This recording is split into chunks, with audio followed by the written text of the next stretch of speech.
আয়নাঘর নিয়ে আমি যেদিন বের হয়ে আসি, রাত তখন বাজে প্রায় ভোর 3টা। দরজা খুলে আমার মা যখন আমাকে প্রথমবার দেখলো, আমাকে জড়িয়ে ধরে প্রথম একটা প্রশ্ন করেছিল, বাকিরা কেমন আছে।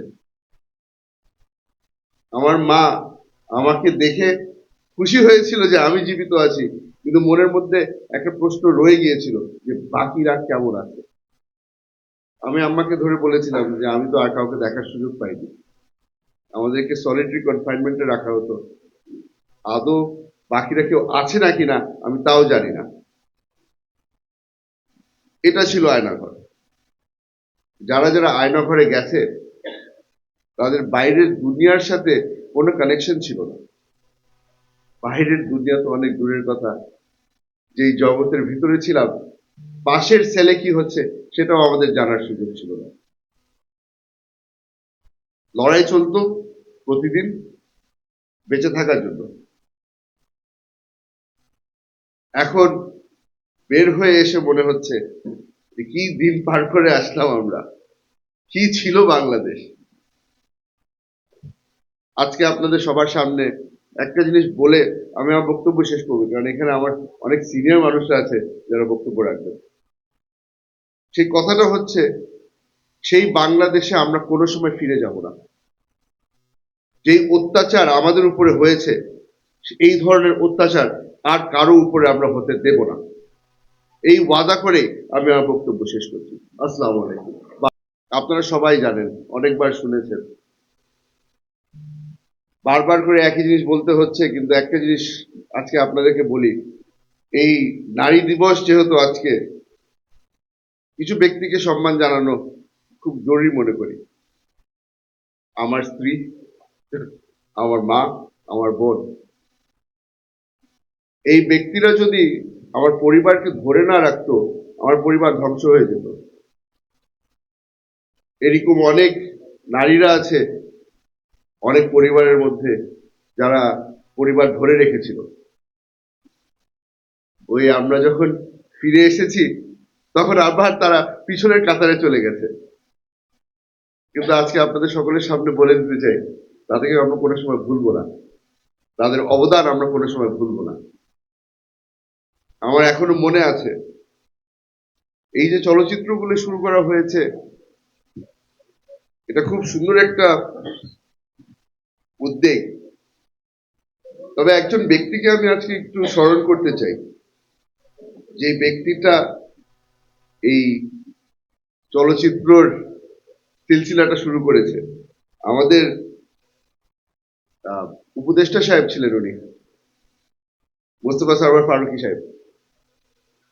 আপনারা হয়তো দেখেছেন গত 1.5 বছর ধরে অনেকগুলো শর্ট ফিল্ম করা হয়েছে,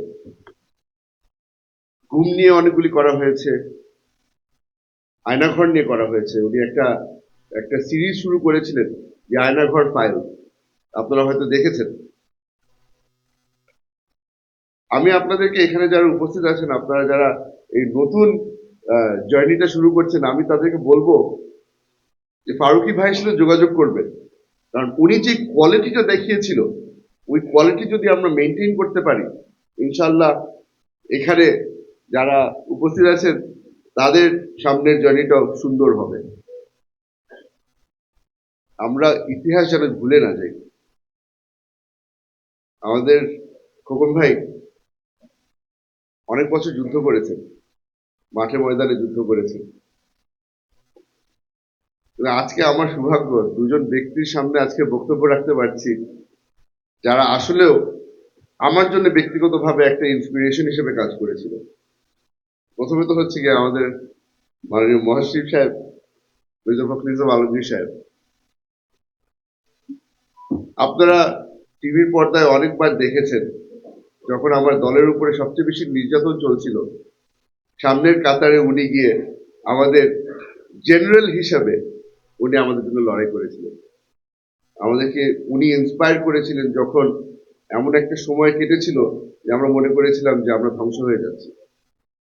তার সাথে সাথে আরেকজন ব্যক্তির কথা না বললে হয় না, শহীদুল আলম স্যার।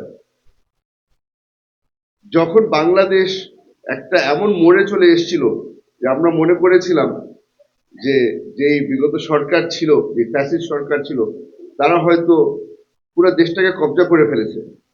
ইন্টারন্যাশনাল মিডিয়ার কাছে শাহিদুল আলম স্যার বাংলাদেশের কথাটা গিয়ে বলেছিল।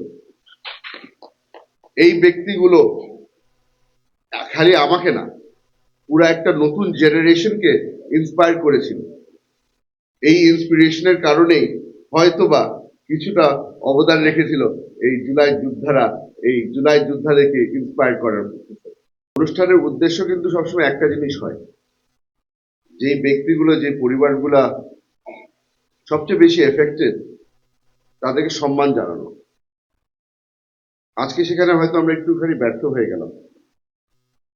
যে পরিবারগুলোকে আমাদের আজকে সম্মান জানানোর দরকার ছিল, সেই পরিবারগুলো আজকে ঢেকে গেছে, তাকে দেখা যাচ্ছে না, তারা আমাদেরকে দেখতে পাচ্ছে না। আমাদের সামনের উপস্থিত যারা যারা সাংবাদিকরা আছেন, আপনাদেরকে আমি অনুরোধ করবো, এখন থেকে যখন আপনারা প্রোগ্রামে আসবেন, যারা যারা আমাদের অতিথি, যাদেরকে আমাদের সম্মান জানানোর জন্য এখানে ডেকেছি, তারা যেন আমাদেরকে ঠিকমতো দেখতে পারে। আমি এই জিনিসটা বেশ কয়েকটা প্রোগ্রামে দেখেছি, এখন মারামারি শুরু হয়ে যায় সামনের কাতারে কে এসে দাঁড়াবে। আমরা কোথাও যাচ্ছি না, এখানেই ছিলাম গত 10 বছর ধরে, এখানেই থাকবো। এখানে একসাথে হয়েছি এতদিন ধরে। আমরা যখন এই মায়ের ডাকের প্রোগ্রামগুলি অ্যাটেন্ড করতাম, তখন মনের মধ্যে একটা ভয় নিয়ে অ্যাটেন্ড করতাম। 17 বছর 18 বছর ধরে আমরা মাঠে ময়দানে আন্দোলন করেছিলাম, এখন সরকারি দল হয়ে আপনাদের সামনে উপস্থিত হয়েছি। আজকে অনেক কিছু বলার আছে, কিন্তু একটা জিনিস দিয়ে শুরু করতে চাই, আপনারা হয়তো মনে কষ্ট নেবেন, কিন্তু আমাদের ক্ষমা করে দেবেন, বলার খুবই জরুরি মনে করি। এই ধরনের অনুষ্ঠান যখন আমরা করি, ধন্যবাদ জানানোর কাজটা শেষ করলাম, এখন ফিরে আসি এই বাংলাদেশ জিন্দাবাদ।